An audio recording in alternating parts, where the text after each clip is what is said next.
Покой природы часто бывает обманчив. И за кулисами безмятежности кипят и бушуют силы, которые мгновение за мгновением, песчинка за песчинкой меняют наш мир. И чем грандиознее эти силы, тем более созидательными, но в то же время и более разрушительными они могут быть, и тем сильнее их противостояние, которое, как ни странно, порождает самые удивительные шедевры. Чтобы увидеть воплощение этого парадокса своими глазами, мы отправляемся на остров, находящийся на границе Атлантического и Северного Ледовитого океанов. Его название – Исландия, что переводится как «ледяная земля». Однако лед – это не единственная и, пожалуй, не главная стихия, делающая это место по-настоящему уникальным.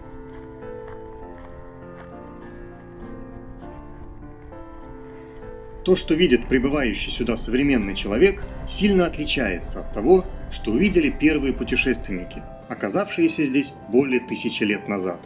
Исландия сильно изменилась с тех пор. Однако, чтобы понять суть этих изменений, давайте для начала посмотрим на Исландию сегодняшнюю. Своим появлением остров обязан тектонической и вулканической деятельности на стыке двух континентальных плит – евразийской и североамериканской. Фактически вся Исландия – один большой комплекс вулканов, древних и ныне действующих. Первую остановку в нашем путешествии мы как раз и сделаем там, где можно увидеть разлом земной коры между Европой и Америкой невооруженным глазом. Это национальный парк Тингведлир. По иронии судьбы, именно здесь, на самом краю Европы, в буквальном смысле этих слов, под самым обрывом североамериканской континентальной плиты, в 930 году начал собираться первый в мире парламент – исландский Альтинг, созданный прибывшими на остров норвежскими викингами. И хотя викинги не были первыми посетителями острова, ровно как и не были первыми его поселенцами, именно они основали здесь государство, дали острову его название и сделали его таким, каким мы его видим сейчас. Несмотря на суровый климат, который даже закаленным норвежцам доставил немало хлопот, природа Исландии в сравнении с другими аналогичными местами достаточно дружелюбна. Здесь нет опасных для человека животных, есть огромное количество чистой и пресной воды. В Исландии нет характерных для вулканической деятельности ядовитых источников, но зато предостаточно термальной энергии, которая, среди прочего, истори снабжала людей горячей водой. Как раз к водным объектам, а точнее к водопадам, и лежит наш дальнейший путь – на восток, вдоль южного берега Исландии. Наша первая цель – Гюдельфосс – Золотой водопад. Ревущий поток воды срывается каскадом из 2 ступеней в глубокий каньон, а облако водяной пыли над водопадом то и дело озаряет радуга. Помимо противостояния воды и скал, в прошлом веке в этом месте развернулась борьба совсем иного рода. Мощность водяного потока уж очень располагала к созданию здесь гидроэлектростанции, строительство которой неминуемо уничтожило бы водопад. Помимо общенародного недовольства, ситуацию спасла высокая стоимость проекта, поставившая на затее крест. В итоге эстетика взяла верх над прагматикой. Золотой водопад победил золотую электростанцию.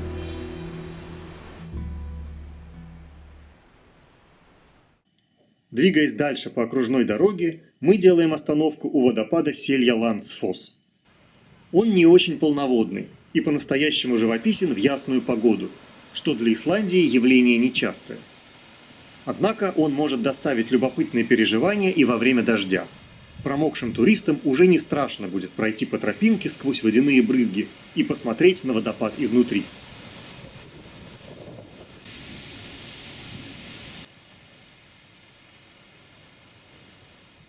Самым южным водопадом Исландии является Скоугафосс. Мощный поток воды падает с 60-метрового обрыва, который в реликтовые времена образовывал береговую линию острова. Вдоль водопада наверх проложена тропа, которая служит началом для пешеходных маршрутов в горную часть Исландии.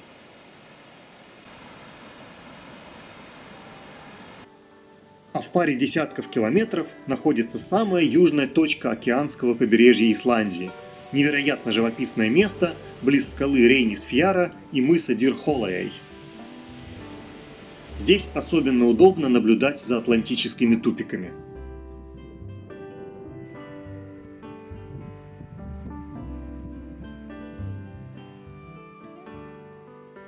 Ну а мы едем дальше на восток, к природному парку Скафтафедель. Здесь мы продолжаем свой путь пешком, и через несколько километров нам открывается, пожалуй, самый атмосферный водопад Исландии – Свартифос. Амфитеатр из черных базальтовых колонн служит источником вдохновения для многих исландских архитекторов. Другой пешеходный маршрут приводит нас к подножью самого большого ледника Исландии – Ватнаjökull. Неожиданным образом лед оказывается совершенно черным. Это последствия недавнего извержения вулкана Eyjafjallajökull, пепел которого, как многие помнят, парализовал авиасообщение над всей Европой.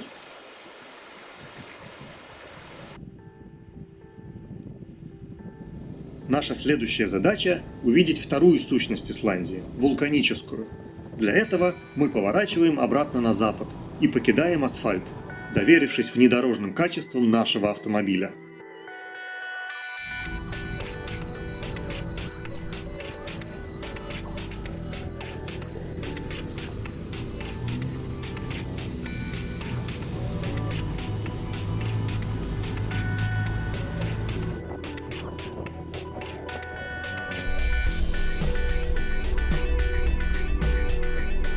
Одним из наиболее активных вулканов Исландии является Гекла.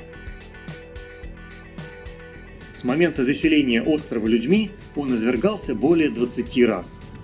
Последний раз это случилось в 2000 году. Когда-то местность вокруг вулкана была покрыта лесом. Деревья более стойки к вулканическому пеплу, чем трава, поэтому долгое время лес поддерживал в этих местах жизнь. Тем не менее, регулярные извержения сделали свое дело, и однажды убив деревья, они сделали землю слишком восприимчивой к эрозии, что привело к гибели остальной растительности.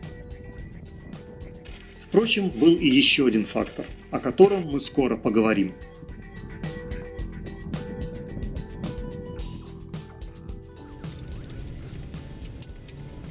Интересным продуктом геологической активности являются горячие источники. Благодаря наличию такого почти бесплатного ресурса в Исландии очень популярны горячие ванны под открытым небом. Чтобы увидеть самую оригинальную реализацию такой ванны, мы приехали в долину Ландманналaugar. Здесь горячие ручьи были искусственно соединены с холодными, и образовалось озерцо с температурой воды около 40 градусов.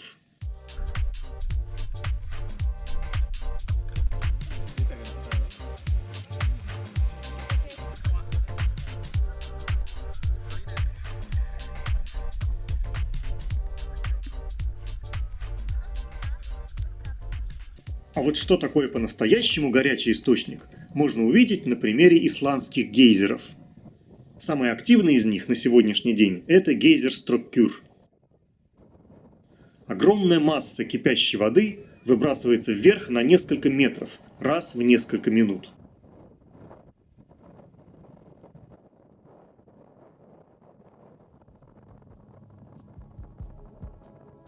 Мы приближаемся к наиболее драматичной части повествования, которая начинается здесь, в центральной части Исландии. У нас впереди более 200 километров через центр острова к его северному побережью.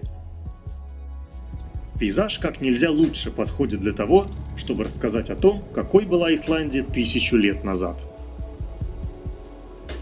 Итак, в 874 году, когда сюда прибыл будущий основатель исландского государства Ингольф Арнарсон, 2/3 Исландии было покрыто растительностью.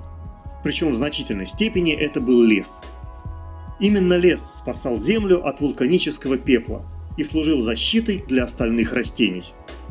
Тяжелые будни первых поселенцев не давали возможности заглянуть в отдаленное будущее, поэтому лес активно вырубался для решения сиюминутных задач. В итоге вместе с лесом с поверхности Земли исчезла и вся остальная растительность, сделав 3/4 всей поверхности острова абсолютно непригодной для жизни. Даже в тех местах на побережье, где смогли сохраниться мхи и травы, деревьев по-прежнему крайне мало. Несмотря на серьезные усилия современных исландцев, леса пока что покрывают чуть более 1% поверхности острова. Таким образом, то, что не смогли сделать вулканы, сделала стихия под названием человек. И весь центр Исландии нынче занимает практически безжизненная пустыня.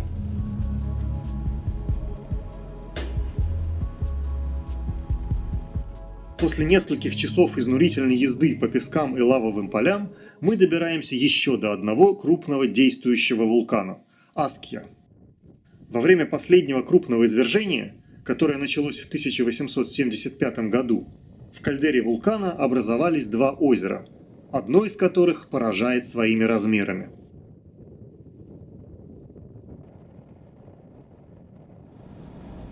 Продолжая путь на север от Аскии, мы наконец оказываемся у самого мощного водопада Исландии и всей Европы. Это Детифос. В отличие от всех водопадов южного берега, этот выглядит по-настоящему зловещим. Мутно-серая ревущая стена воды на фоне таких же серых камней создает ощущение инопланетной реальности.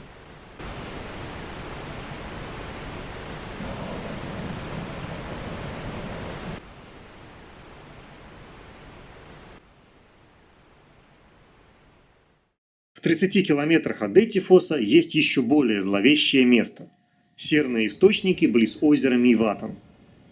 В этом месте горячая магма находится на глубине менее 3 километров, поэтому подземные воды раскаляются до невероятных температур и вырываются на поверхность.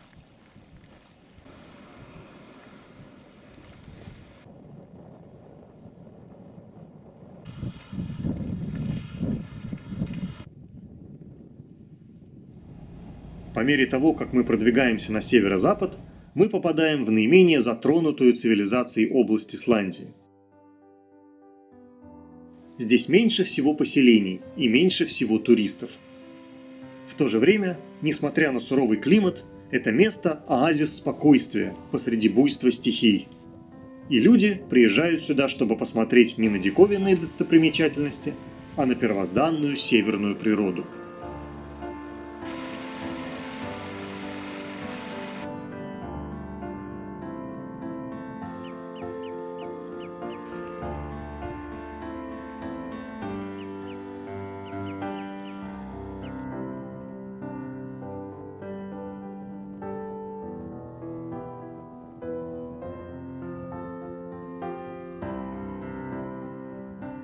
Но нам пора возвращаться на юг.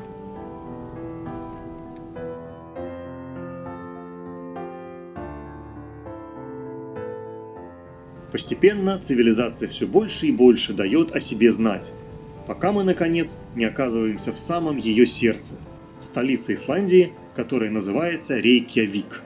Именно так, с ударениями на первый и на последний слоги, произносят ее название исландцы. Архитектура города, как и сами исландцы, находится на одной волне с природой.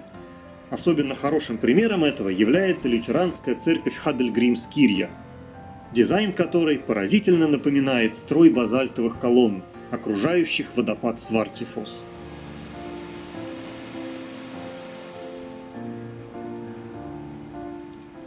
Не менее знаковой достопримечательностью города является особняк Хёвди, в котором в октябре 1986 года президенты СССР и США Михаил Горбачев и Рональд Рейган впервые признали друг перед другом необходимость сокращения ядерного вооружения.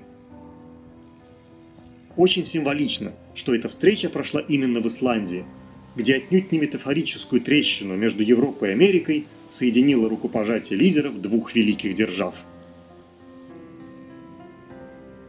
И сейчас, по прошествии нескольких десятков лет, остается лишь надеяться, что мы не собьемся с курса и сможем когда-нибудь попасть туда, куда так стремится сказочный корабль, изображенный в композиции Йона Гуннара Арнасона «Вояж к Солнцу».